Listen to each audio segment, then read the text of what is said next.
Alright, so this is a suggestion via a donation. The name of the video is 10 real cases of time travel that cannot be explained. This is coming from Slapped Ham.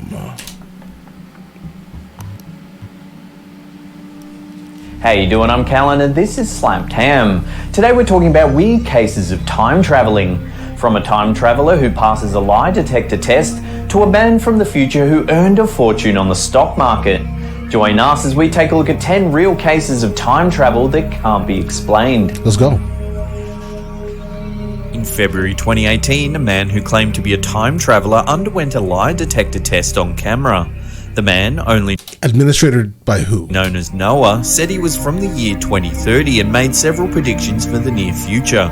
Okay. Among them, he said that Donald Trump would be re-elected for a second term of presidency. In 2028, time travel will be invented and the first humans will visit Mars. He also claimed that Bitcoin will be used as a currency, but that cash money also still exists. Noah also claims to have some sort of futuristic technology implanted in his wrist that is somehow involved in the time travel process. An X-ray confirms that there is in fact some sort of device embedded under the skin, but he refuses to have it surgically removed. Several days after the lie detector test, Noah was reported to mysteriously vanish during a live stream. It was then revealed that he contacted the channel via email, stating that he was briefly taken back to the year 2030 for interrogation, but is now back in our time. Right. I mean, listen, sounds super fantastical. If it's an actual thing, I love the idea of it, right? I want to time travel too. But I will say, I want to know who gave him that test. All right, that's it. Hopefully someone who is licensed and reparable, obviously. In 1932, journalist J. Bernard Hutton, along with photographer Joachim Brandt, was sent to do a story on the Hamburg shipyard for a German newspaper. The pair claimed that shortly after they arrived at the shipyard, bombs started raining down from the sky and they had to scramble to safety. When they emerged, they took several photographs of the devastation before returning to Hamburg. When the pair told their story, no one believed them as there had not been a bombing of any sort. Determined to prove that they were not crazy, they developed the photographs they had taken. Okay. To their shock, the photographs showed no signs of an air raid whatsoever. 11 years later, Hutton was living in London when he opened a newspaper and read that an air raid had taken place on the Hamburg shipping yard. The bombing was part of the Allied attack codenamed Operation Gomorrah. To his amazement, the photographs in the newspaper looked just like the ones he thought he and Brandt had taken years earlier. Did the pair slip through some sort of time rip? Had they actually witnessed an event that was yet to occur? So they had like some type of like premonition. But that may be too creepy to put my hands on, guys. I mean, he could be not telling the truth exclusively for attention, maybe, right? But if it's true, I don't want to touch it. In 2016, a mysterious photograph surfaced on Icelandic social media. It showed downtown Reykjavik in 1943 at the height of World War II.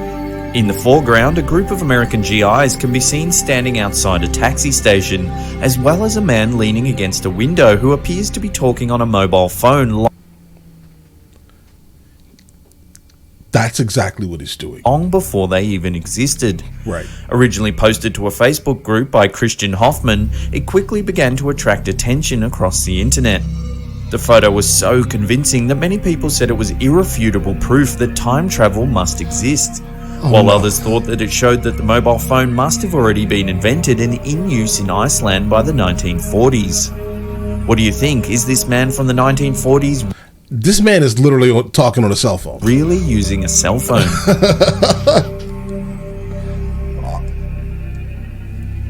I'm trying to come up with like a logical out, guys. I can't. There's been several He's just talking on a cell phone. recorded instances of people seemingly using technology that shouldn't exist at the time. Many believe it to be evidence of time travel.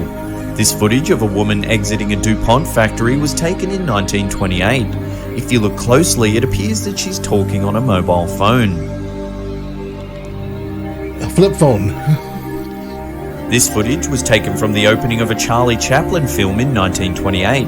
As the camera pans in, a lady can be seen walking past chatting on another mobile phone. What do you think? Does this footage really prove that time travel exists?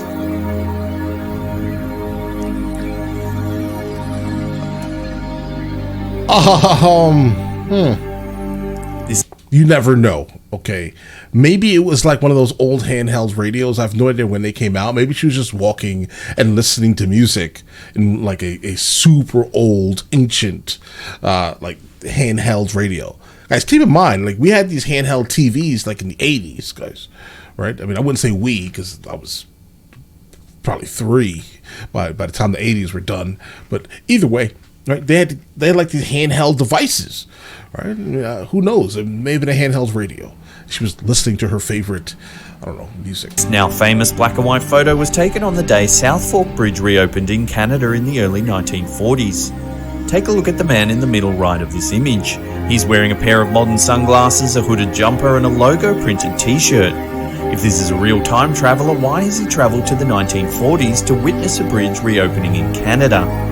Now I know some of you are thinking that you've seen this photo a million times before, but wait till the number 1 spot where we'll reveal an extra piece of shocking information.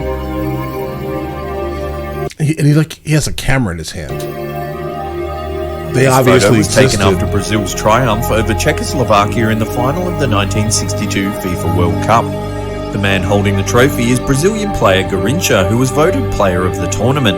Okay. If you look directly below him, there's a man who appears to be taking a photo of Garrincha using a mobile phone. Could this That does not look like a mobile phone. A mobile phone, okay? It looks like one of these old, it looks like an old medium format camera, guys. I think Hasselblad had a lot of those that looked like that. They were like boxes, and they did have something sticking up from the top of it. That looks just like that. So, I mean, I guess if you don't know what that is, then you'll think that that's a phone, but it looks like one of those cameras where you look down to kind of look forward, guys. Right? But all right, let's get it. be evidence of a time traveller who's travelled back in time to witness this historical sporting occasion?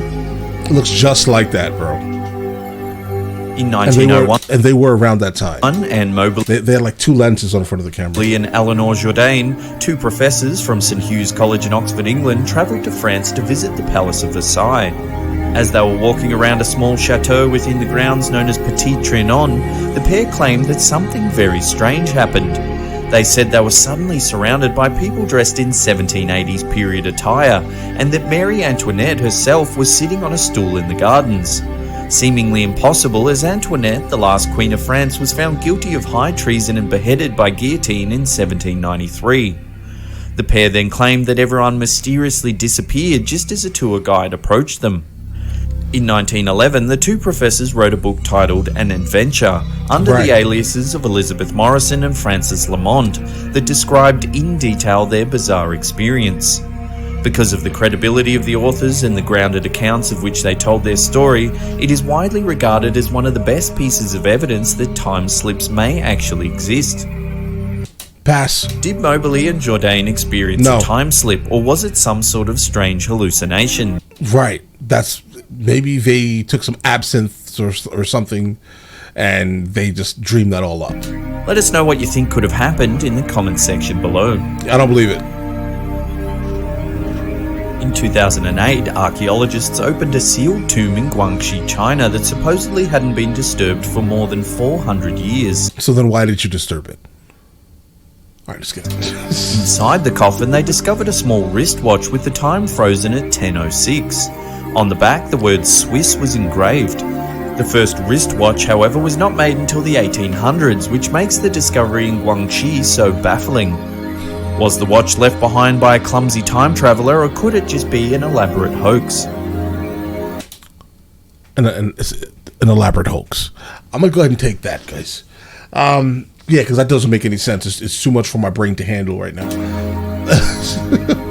In a video published in February 2018, a man by the name of Alexander Smith claims to be a time traveller that's visited the year 2118.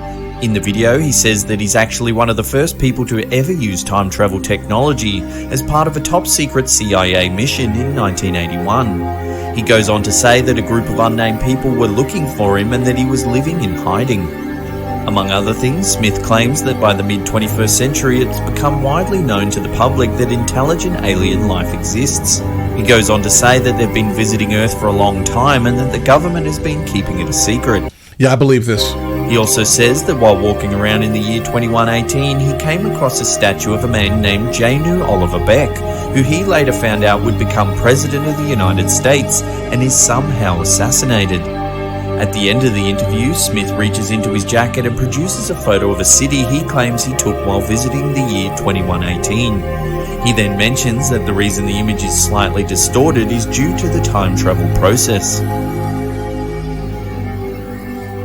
In 2003... Listen, in terms of like alien and things like that, bro, specifically with like multiple governments starting to talk about it publicly, I'm leaning towards we may have a problem. Okay, let's not just gloss over the fact that the governments are now talking about this publicly. Let's not do that. A newspaper reported that a man by the name of Andrew Carlson had been arrested on insider trading charges. According to a report by the Security and Exchange Commission, Carlson had turned an initial investment of just $800 into a portfolio worth around $350 million while trading the stock market. Really? All the trades he made were high risk and based on information that he couldn't have known unless he had inside information or was from the future. Carlson was interrogated by the FBI and confessed that he was actually a time traveller from the year 2256. He claimed that his plan was to make several small trades here and there that would go unnoticed, but that he got caught up in the excitement of the situation and ended up making a fortune. The more the FBI... I mean, hey, listen, us poors can't just magically get rich. That's not okay. ...pressed him, the more Carlson insisted that he was actually from the future. In an effort to prove his story, Carlson is said to have even told the FBI where Osama bin Laden was hiding, as well as giving them the cure for AIDS. However, the story gets even stranger. Let's go. In an effort to further prove himself, Carlson offered this photo as proof that he was actually a time traveller. He claimed that he was also witness to the reopening of the South Fork Bridge in Canada in the early 1940s, alongside the mysterious man dressed in modern-day clothes. Carlson pleaded with the authorities to release him so he could return to the year 2256. However, he refused to give up the location of his timecraft for fear of the technology falling into the wrong hands. Shortly after his arrest, a mysterious man posted his bail of $1 million. He was due to appear in court in April of 2003 but disappeared on the way to the hearing. There was no record of an Andrew Carlson existing prior to December 2002, and he was never seen or heard from ever again. Okay, that's weird. That's a weird one. That last one is troubling. I mean, I'm gonna have to probably see if there's that what publications that story was in. Obviously, right? I need to see exactly everything around it, just so I can like fully grasp what exactly just happened here. But yeah, that makes me feel a little bit uncomfortable, bro. I'm just gonna be honest. I love to hear about things like this, but it does absolutely make me feel uncomfortable, guys. I'm sorry. But all right, listen, you guys all have an absolutely amazing day. Enjoy your day thoroughly.